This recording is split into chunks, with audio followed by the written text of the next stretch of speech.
어서 오세요. 안녕하십니까. 사실 어제도 이제 그 캐롤라인 레빗 그 백악관 대변인 딱 그거 찝어갖고 말씀 주셔가지고 시청자들의 반응이 상당히 좀 컸습니다. 아니 그러니까 뭐 저는 오랜 그 기자 경험을 통해서 네. 관행이라는 게 있잖아요. 네. 늘 해오던 대로 하는 게 맞는 건데 대단히 이례적인 모습이었다. 진짜로 막 못 찾은 게 아니고 실수한 게 아니라는 거잖아요. 다분히 의도죠. 네. 왜냐하면 그 이어서 곧바로 백악관의 논평이 2줄짜리 논평이 나왔어요. 네. 어제도 말씀드렸지만 한미 동맹을 철통같이 유지하길 바란다. 네. 이건 뭐 의뢰하는 얘기니까 그쵸. 그 철통 속에는 많은 또 의미를 담았습니다. 두 번째 줄이 충격이었죠. 네. 중국의 영향력 확대를 우려한다. 아니 상대방 나라의 대통령 선거가 끝나서 일단 콩그레츄레이션부터 해야 되거든요. 그쵸. 민주적 네. 선거로 선출된.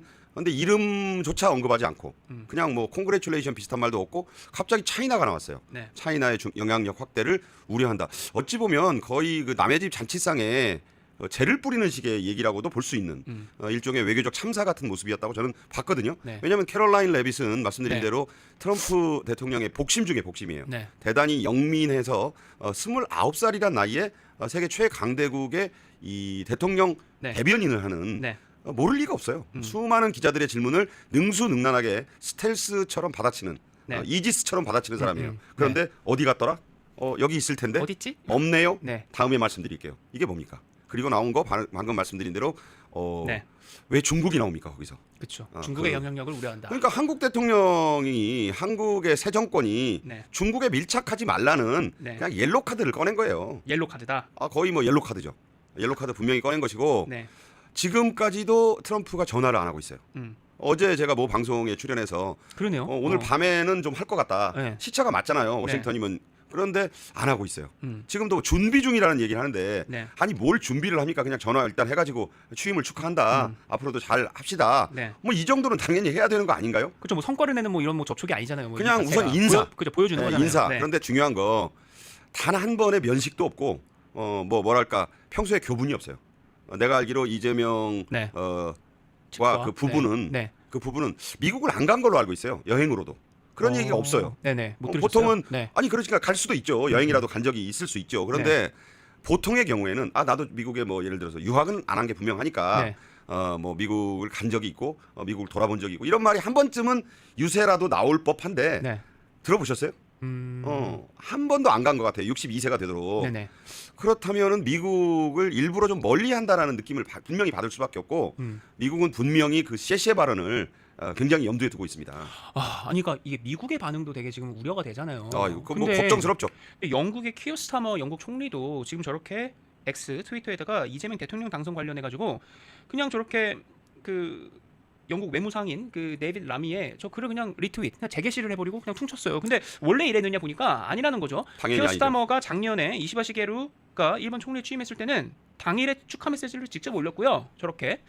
그리고 윤석열 대통령이 당선됐었을 때도 보리스 존슨 총리가 저렇게 저기 나오지 않습니까? 윤석열. 예. Congratulations to 윤석열 for winning 예. South Korea's president election. 대선 저기 다음 나와야 날, 되는 거예요. 네, 대선 태극기도 올리잖아요. 그렇죠. 대선 다음 날 보리스 존슨이 당시 총리가 직접 챙겼어요. 저렇게. 그러니까 이번에 영국 반응을 그냥 넘기기에는 좀 쎄한 거죠. 왜냐하면 지금 어제도 국민 대한민국 딱 출연해서 말씀 주신 대로 미국 백악관 반응이 중국의 인터피어런스 개입 그리고 영향력 인플루언스를 우려한다.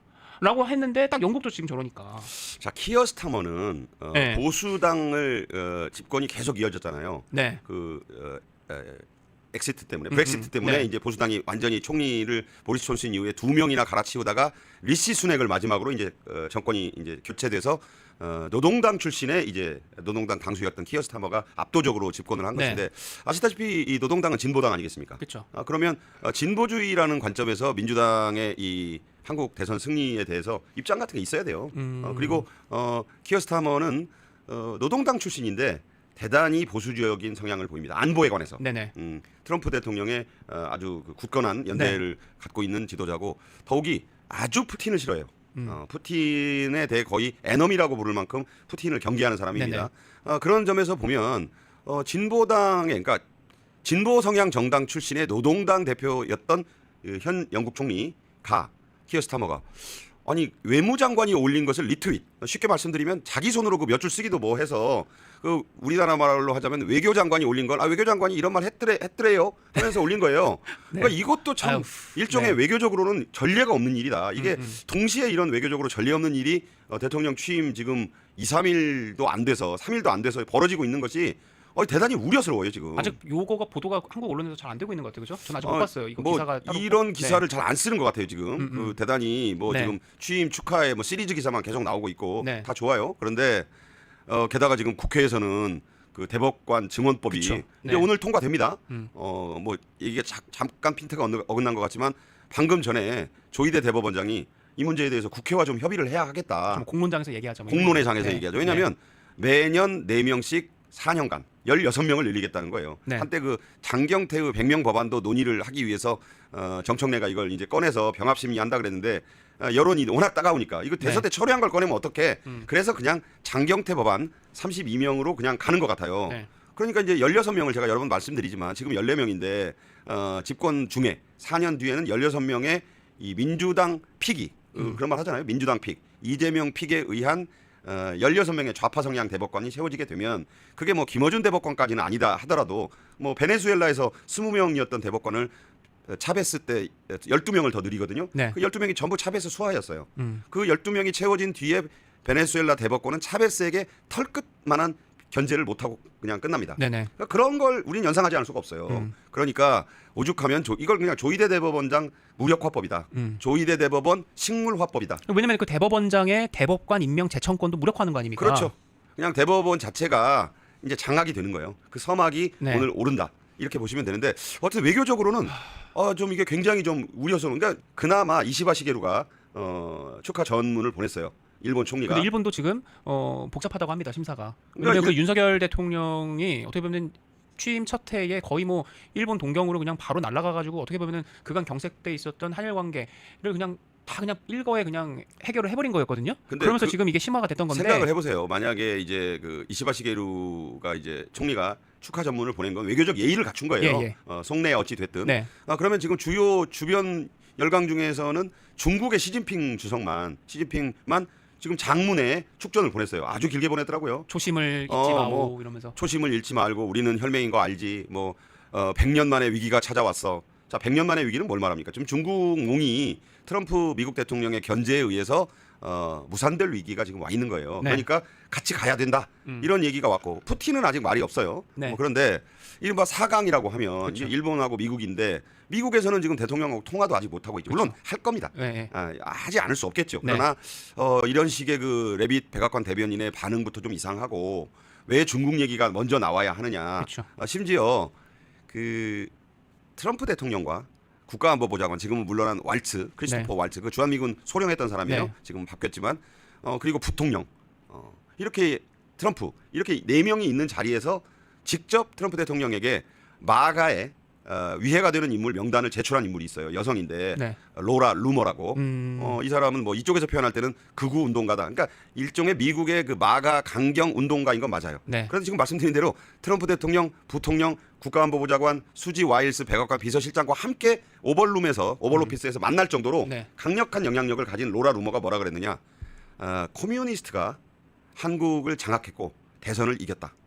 그다음 마지막 문장이 기가 막혀요. This is terrible. 네. 끔찍하다. 자, 이거를 이제 한국의 아마 그 진보 성향 사람들은 저 미국 극우네 이렇게. 극우 일부에 망언이 그냥 하나 나온 것처럼 얘기해요. 근데 제가 저 로라 루머를 찾아보니까 지금 그런 인물이에요. 그러니까 극우 루머라고 하면 네. 우리가 생각하는 무슨 유튜버 수준이어가지고 뭐 때려잡을 수 있는 그런 인물이 아니고 저 로라 루머는 지금 말씀하신 대로 그 4명을 백악관에서 직접 만나가지고 마가의 위해가 되는 인물들은 국가 주요직에서 제거를 좀 해야 된다. 그 정도의 그 네트워크가 아니 그 있다는 거죠. 명단을 트럼프에게 그 자리에서 준 사람이에요. 그거를 트럼프가 오케이 애국하는 이 심지 충정을 받아들이겠다. 그래서 그 명단대로 잘랐어요. 자, 그런 사람이에요. 저 로라 루머는. 아이고, 그러니까 네. 우리가 저 사람이 물론 자기 개인 의견을 표현한 거예요. 그쵸. This is terrible. 이건 끔찍하다. 음. 자, 우리는 그냥 저거를 그냥 흘려듣지 말고 그러니까 미국과 잘해야 돼요 지금. 안미 경중을 할 수 있으면 얼마나 좋겠어요. 안보는 미국하고 경제는 중국하고 지금 그럴 수 있는 여유가 없어요 우리에게. 지금 말씀이 트럼프 그 정가 워싱턴 정가의 분위기를 보여주는 어떤 주요한 지표로 로라 루머의 저 한마디. 멘트도 그냥 경시하면 안 된다. 그러면서 백악관에서 자, 저 말이 또 중국 얘기가 나오지 않느냐. 저 말이 또 대단해요. 저 RIP 사우스 코리아란 말. RIP가 뭐냐면요. Rest in peace. 명복을 빈다는 말입니다. 야. 그러니까 이게 돌아가신 분한테 하는 말이에요. 네. 사우스 코리아여 명복을 빈다. 좀 심하긴 하죠, 저 표현이. 네. 그런데 저 사람의 말을 이게 여러 번 좀 걸러서 듣는다 해도 미국의 트럼프 대통령에게 직접 영향력을 미치는 그 우파들의 생각이 저렇다는 거예요. 생각이 네. 나만이요 명복을 빈다. 네. 뭐 여기에 대해서는 뭐 제가 더 언급하지 않는 게 좋겠습니다. 왜냐하면 걱정돼요. 그냥 보시면 되고 네. 단어들이 쉬워요. 찾아보시면 네. 된다 이런 생각을 그렇습니다. 합니다. 그리고 이코노미스트지의 동아시아 담당하는 에디터, 저널리스트인데 그냥 이재명 언급하다가 저런 언급을 했다고 하면서 저 캡처본을 제가 받았거든요.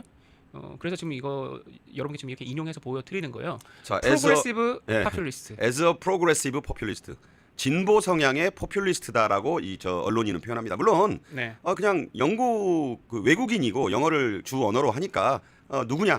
그럼 분명히 프로그레시브는 맞잖아요. 컨서버티브는 아니죠. 그쵸. 그 다음 말이 포퓰리스트다. 그러니까 외국의 언론인들은 그냥 이재명 대통령의 성향을 저렇게 보는 거예요. 네. 저 표현도 좀 그쵸. 그렇습니다. 그러니까 네. South Korea has elected 이재명. 그러니까 이재명이 한국에 당선됐는데 그걸 이제 저렇게 짧게 저게 이제 쇼츠 영상이잖아요. 그래서 저렇게 공유가 되고 있는 거죠. 프로그레시브 파퓰리스트로 딱 그 규정을 한 것이다. 그러니까 참 일단 그래서 이 친서방 국가들 사이에서 아까 영국 총리의 그 당선 축하 관련한 그 입장 내는 것도 리트윗으로 그냥 퉁쳐버린 것도 그렇고 여러모로 좀 그 친서방 국가가 우려를 갖고 좀 미심쩍어하는 것 같아요. 영국은 또 주의해서 우리가 주목해서 봐야 될 게 미국과 달리 영국은 일찌감치 북한에 네. 대사급 외교 관계를 맺고 평양에 영국 대사관이 있는 나라예요. 아 그러네요. 당연히. 그리고 네네. 그 태영호 네. 전 의원 지금 네. 민주평통 아마 제가 알기로 사무처장인가요? 이렇게 있는데 네.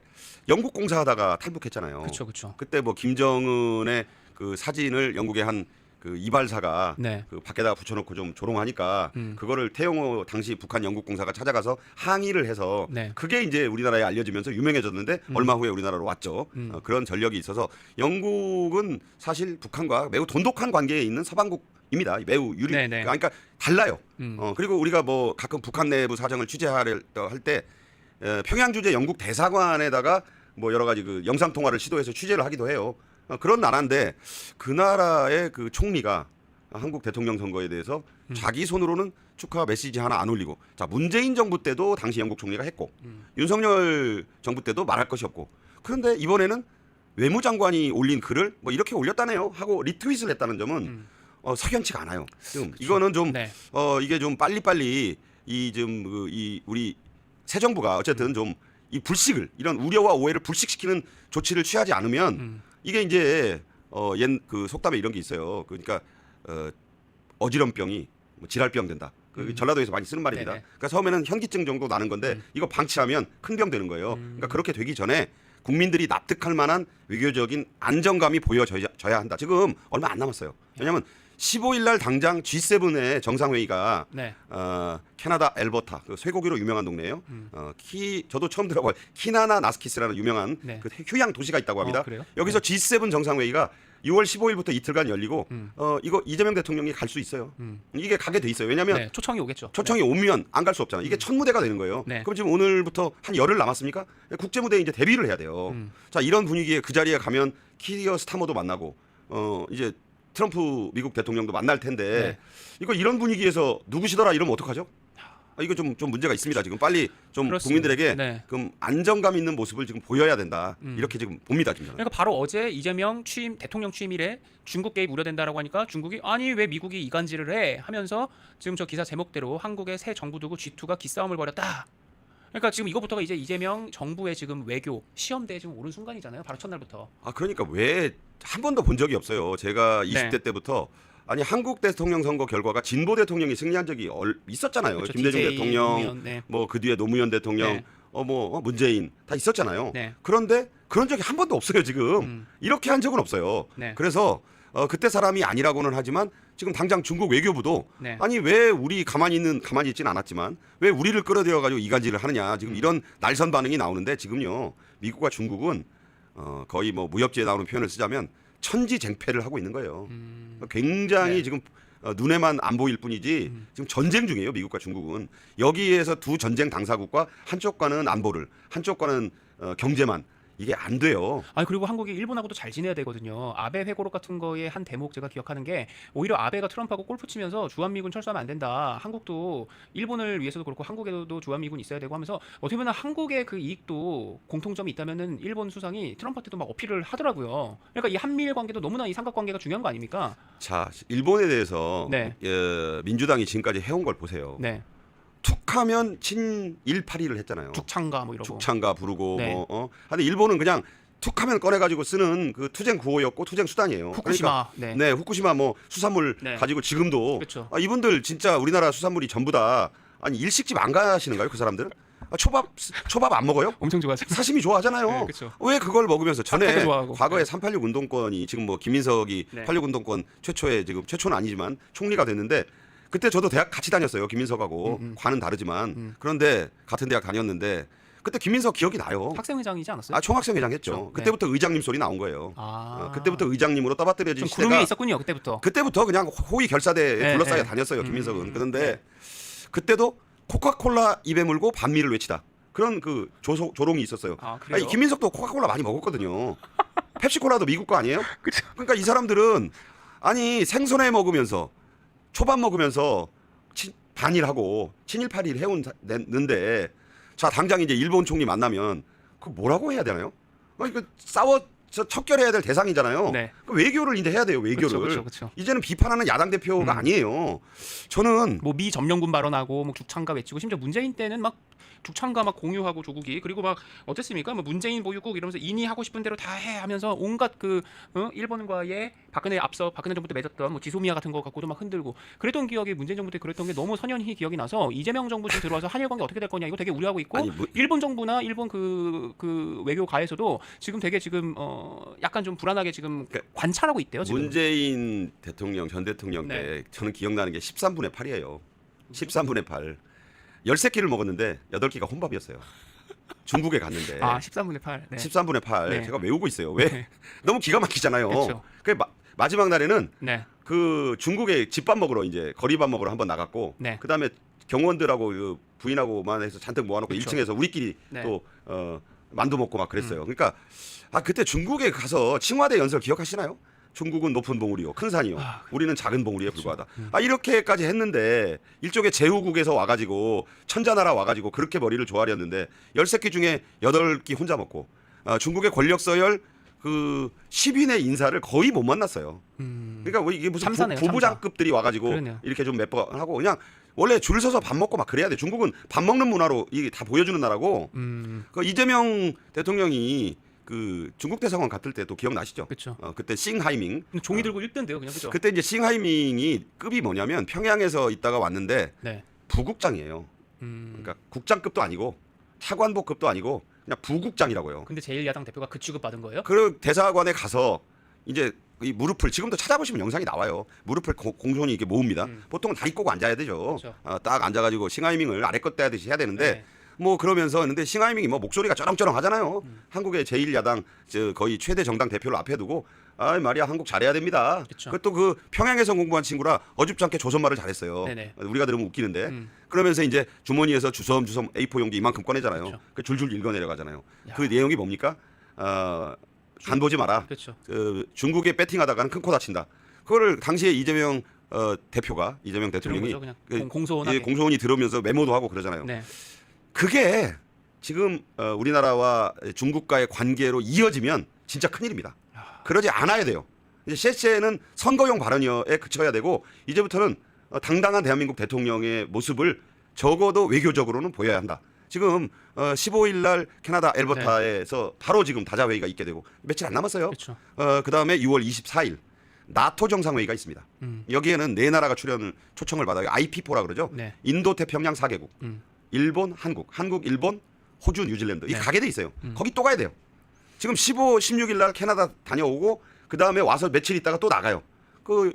이게 이제 국제무대 데뷔뿐만 아니라 이제 국제무대로 뛰어 들어가야 되는 거예요. 그러니까 국가 간의 관계, 정상 간의 관계라고 하는 것도 다 이게 지극히 인간 관계 같은 것이어서 어떤 선입견이라고 하는 게 없을 수가 없다는 말씀이잖아요. 만나서 네. 전에 이낙연 전 총리가 동아일보 도쿄 특파원을 했고 네. 일본 통이에요. 그 아베 신조가 전 총리가 일본 전후 최대의 그 총리 아니었습니까? 네네. 이 사람이 친해요 둘이. 음. 그래가지고 총리이기 전에 그 아버지가 그 사람도 그 외무장관 지낸 명문가 그렇죠. 출신 아니에요? 아베 신타로. 외할아버지는 네. 또 그 유명한 기시노부스케. 기시노부스케. 네. 그런데 그냥 이낙연 상 만나고 싶다고 토요일 저녁에 주말에 그냥 한국 왔어요. 와가지고 인사동 이런 데서 둘이 막걸리 먹으면서 네네. 얘기하고 뭐 일로로 자유롭게 대우가 된다고 합니다. 네네. 그런 관계였어요. 그런 관계. 그러니까 이게 외교 관계는 아니 친구하고 무슨 외교를 따로 하겠습니까? 그러니까 네. 사람인 거예요. 음. 지금 통일부 장관을 정동영 씨를 시킨대요. 아, 그런 말이 그래요? 지금 방금 떠 있어요 네. 또. 그래서 이 양반이 하면 두 번째 하는 거거든. 네네. 자 이제 발표를 지켜봐야 돼요. 네네. 그러니까 김민석 총리에 이어서 이제 정동영 통일부 장관 써본 사람 또 쓴다는 거예요 지금. 자 정동영 씨 다시 한번 말씀드리지만 이재명 대통령의 정치적 스승. 옛날에 정통이라고 있었어요. 2007년 때 정동영 캠프 있었잖아요. 그죠? 정동영과 이재명. 통하는 사람이라고 그래서 그걸 정통이라고 불러요. 네. 그 팬클럽이 있었고 그 성남 지역 대표였어요. 음. 그때 동네 변호사 이재명이 네네. 그 정통의 멤버로 활약하면서 정치적 스승으로 모셨던 게 정동영 의원입니다. 네네. 이분 전라북도 순창 태생. 네. 그 아버지는 말씀드린 대로 일제 때 순창 군수. 그 뒤에 식산은행 동양척식회사 순창군 지부 대표. 대단한 분입니다. 그리고 이제 정동영은 전주고 나와서 서울대 국사과 나서 MBC 기자 80년대 때 하신 분이죠. 그렇죠. 네. 뭐 하여튼 그런 전력이 네네. 있고 통일부 장관 했잖아요. 그쵸. 그러니까 또 쓴다는 거예요 지금. 그래서 이제 이종석도 국정원장으로 간 이유가 통일부 장관을 아마 정동영 의원을 시키려고 그 자리를 만들려고. 국정원장은 그냥 이제 지금 박지원 때도 그랬지만 좌파들이 집권하면 국정원의 역할을 못 해요. 저는 대북 평화원 정도로 이름을 바꾸는 게 어떨까. 국정원이 아닙니다 이제는 네. 더 이상. 어떻게, 그런 생각이 들어서 제 생각이에요 이건. 그래서 역할이 별로 없을 거예요. 그러니까 네. 국정원장은 이종석 전 통일부 장관 같은 사람이 해도 되고 네. 통일부 장관은 강요회의 멤버잖아요. 그 NSC 상임 참석 멤버입니다. 네.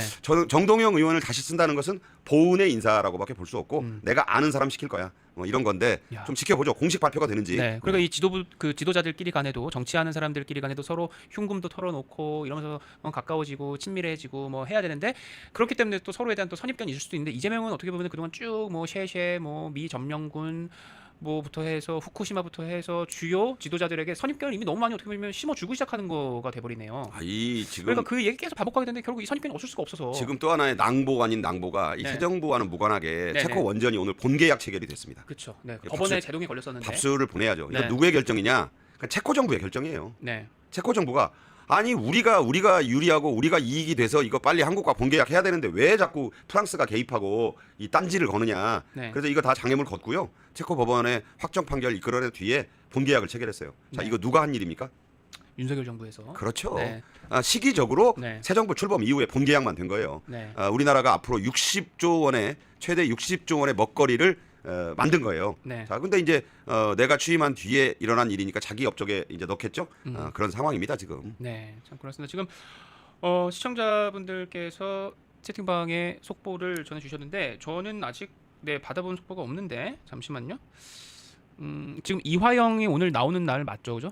근데 그 이화영 재판이 대법원에서 7년 8개월이 확정이 됐다라고 아까 채팅방에 한 분이 말씀 주셔서 네, 그것도 확인된 대로 한번 봐야 돼요. 근데 이게 지금 그만큼 이화영이 결국에는 중형 선고가 이게 딱 확정이 돼버리는 게 딴 것도 아니고 대북 송금이에요. 경기도 평화부지사 시절에 그게 이제 이재명이 난 전혀 몰랐다라고 얘기를 해서 지난 대선 토론 때도 김문수 후보가 그걸 갖고 이제 계속해서 캐 물었는데 그냥 어떻게 보면 입씨름만 하다가 그냥 끝나버렸어요. 5개의 재판 중에 저는 사실 가장 문제가 있는 게 이 대북 송금이라고 봐요.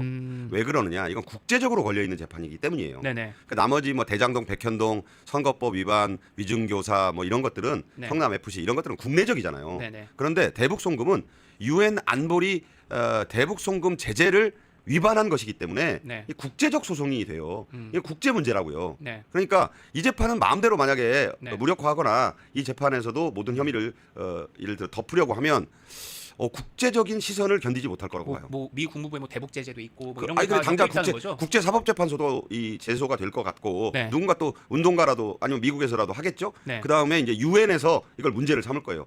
분명히 돈을 준 사람이 북한에다가 이걸 돈을 300만 달러니 네. 이걸 넘겼다고 하고 네. 그 다음에 그 돈을 거간한 이화영이 대법원에서 유죄 확정 판결을 받는데 거기에 직접적인 관련이 있는 사람들. 뭐 새 대통령도 거기에 해당이 되잖아요. 자, 그거를 명명백백하게 규명하고 넘어가야지 이걸 어물쩍 국내적으로는 덮을 수 있다고 봐요. 그러려고 하고 있고. 다만 이게 과연 이렇게 해도 돼 한국에서? 아까 보셨죠? 다 모니터링하고 있을 것이다. 레스트 인 피스 사우스 코리아. 네. 명복을 빕니다. 이게 국제 기준이라는 게 있어요. 네. 우리나라는 세계 교역량이나 K가 다 붙잖아요. K 방산, 네. 한류, K 콘텐츠. 지금 정치 빼놓고 우리나라는 전 세계적인 글로벌 모범 국가예요. 네. 이거 마음대로 할 수 있습니까? 좀 보시죠. 지금 맞네요. 지금 이화영 지금 제 노트 화면 띄워주셔도 되는데요. 대법원에서 이화영 징역 7년 8개월 확정했다. 대북 송금 뇌물 혐의 유지로 나옵니다. 징역 8개월이면 징역 7년 8개월. 저거 징역 7년 8개월이면 저 엄청난 형벌인 거예요. 중형이죠. 생각해 보세요. 저 7년 8개월 동안 감옥에 있어야 되고. 근데 저걸 이제 대통령이 특별 자면할 겁니까? 안 되는 거 아니겠어요? 네. 그러니까 저 재판은 저거 지금 외신 타고 전 세계로 타전됐을 겁니다. 네네. 우리나라가 요새 실시간의 나라예요. 그거 다 네. 본다고요. 그렇죠. 그러니까 우리가 무슨 뭐 개화기의 조선도 아니고 선교사가 나가가지고 알리면 2달 뒤에 뭐 미국에 가서 소식 받고 이런 나라가 아니에요. 그렇죠. 잘 보셔야 됩니다. 실시간으로 다. 미스터 션샤인의 나라가 아니에요. 지금 대한민국은. 지금 미국에서, 영국에서, 유럽에서 실시간으로 저걸 다 보고 있다고요.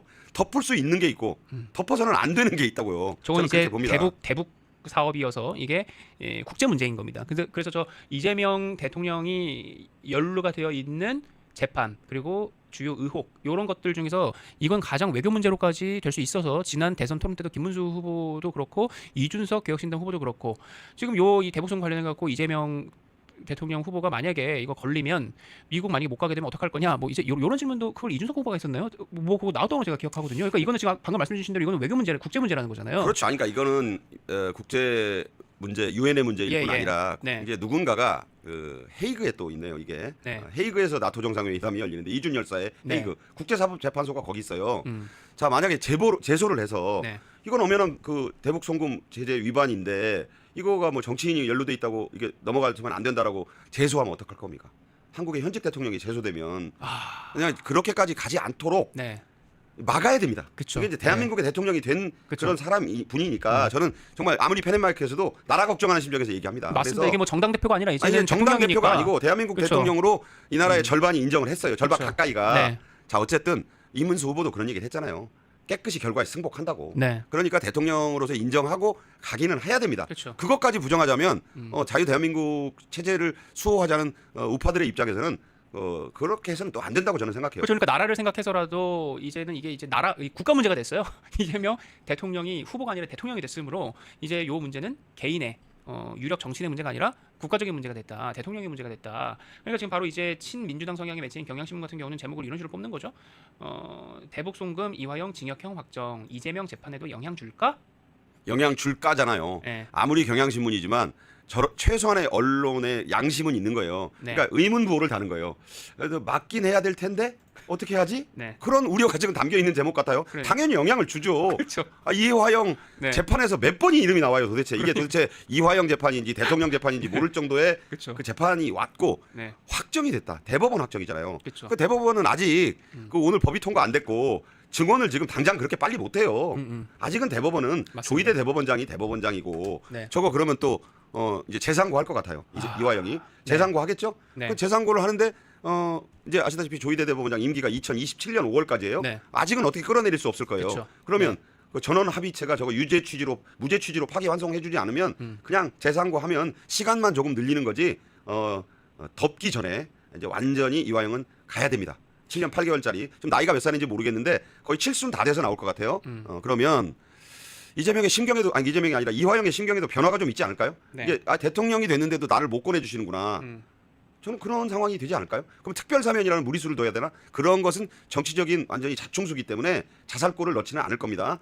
사면권을 행사하지는 못할 것 같아요. 그래서 오늘 저거 대단히 중요한 뉴스다. 지금 대법원 증언법은 네. 국회에 오늘 스탠바이 들어가가지고 네. 이제 오늘 통과됩니다.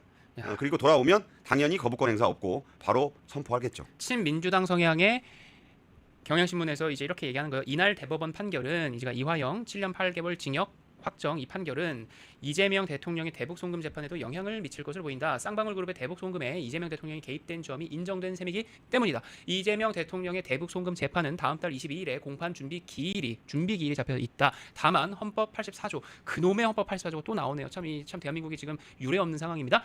규정한 대통령의 불소추 특권 내란 또는 외환의 죄를 제외하고는 대통령 재직 중에는 형사 소출을 받지 않는 특권에 대한 이 불소추 특권에 대한 해석이 분분해서 재판이 열릴지는 불투명하다. 환장하겠네. 그러니까 이제 이게 우리가 다 예상을 대선 기간 전후에 다 한 거예요. 네. 자, 이런 상황이 오는데도 지지자들이 일단 49% 넘는 지지자들이 지지를 보내서 대통령으로 네. 선출을 했잖아요. 네. 그 결과에는 우리가 승복을 해야 됩니다. 네. 그 결과까지 부정하는 것은 그냥 난장판이 되자는 거니까. 네. 그런데 자, 법원의 판결이 나왔어요. 대법원의 확정 판결이. 그러면 이제 이화영은 재상고를 거친다 해도 절대 현재 대법원이 아니 저런 혐의자에게 중형자에게 무슨 재상고에 무죄 취지 파기환송이 있겠습니까? 네. 그 재상고를 해보기는 할 것이고 아마 소부에서 결정할 거라고 봐요.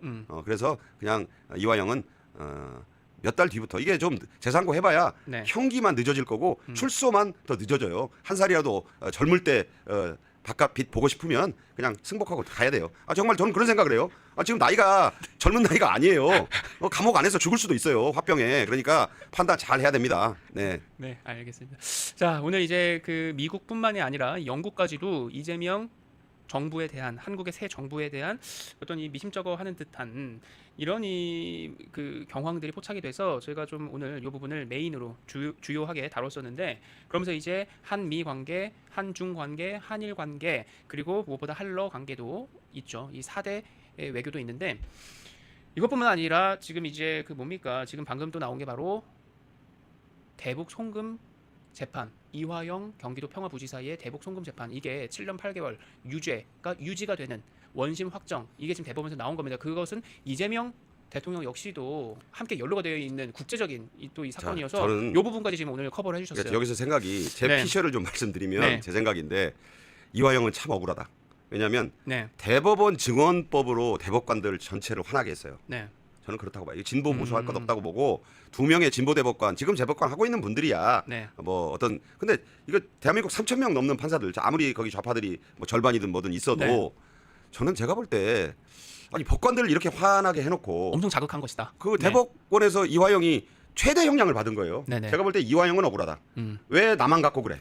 저는 그럴 것 같아요. 그래서 네. 받을 수 있는 형을 다 받았어요 지금. 그러네요. 본인이 아니 뭐 내가 무슨 대북송금 돈을 중간에 챙긴 것도 없고 사진 보니까 동영상 보니까 거기 중국 어디 가가지고 네. 빼갈만 좀 먹으면서 쎄쎄만 한 거가 내 죄라면 죄인데 그리고 쌍방울에 뇌물 좀 받았다고 뭐 한 그거야 거고요. 뭐 거마비 네. 좀 받았겠죠. 네. 뭐 더 받았을 수도 있고. 아니 근데 왜 나만 갖고 왜 나만 이렇게 죽어야 돼? 네. 나 꺼내 주셔야 되는 거 아니야? 지금 이렇게 생각할 텐데 자 특별 사면을 할 수 있을까요? 이거 아니라고 해서 재판을 소멸시킬 수 있을까요? 대법원을 없앨 수 있을까요? 그러네요. 저는 네. 이 딜레마 그리고 지금 다시 한번 말씀드리지만 이제 외교 무대가 기다리고 있어요. 네덜란드 헤이그에서 열리는 네. 나토 정상회의는 24일 그 앞에 캐나다 엘버타에서 열리는 G7 회의는 10일, 15일. 그거 준비해야 돼요. 그러네요. 이거 지금 대한민국 대통령이 나가는 거예요. 네. 그 민주당 대표가 나가는 게 아니에요. 그러니까 거기 나가서 정말 뭐 이거 정말 외교 문재인 시절에 저 끝에서 사진 찍힌 거 기억나시죠? 정상들이 그냥 외면해가지고 투명인간 취급해가지고 망신한 거. 저는 광화문의 동상인 줄 알았어요. 문재인 저는 대통령. 그래서 만약에 이게 네. G7 회의에서 트럼프가 혹은 나토 정상회의에서 또 트럼프가 네. 영국 키어스타머가 또는 뭐 다른 유럽의 열강의 어떤 유럽 그 구미의 총리나 뭐 대통령이 이제 대한민국 대통령 이재명을 그렇게 취급하면 누가 창피하겠습니까? 국민들이죠, 국민들. 저는 그게 가장 걱정이네요 지금. 네. 네. 참 그렇습니다. 자, 오늘 또 박상규 시사평론가께서 국내외 주요 이슈들 또 이렇게 훑어주셨어요. 방송 내집에서 마무리하도록 하겠습니다. 출연 감사합니다. 감사합니다.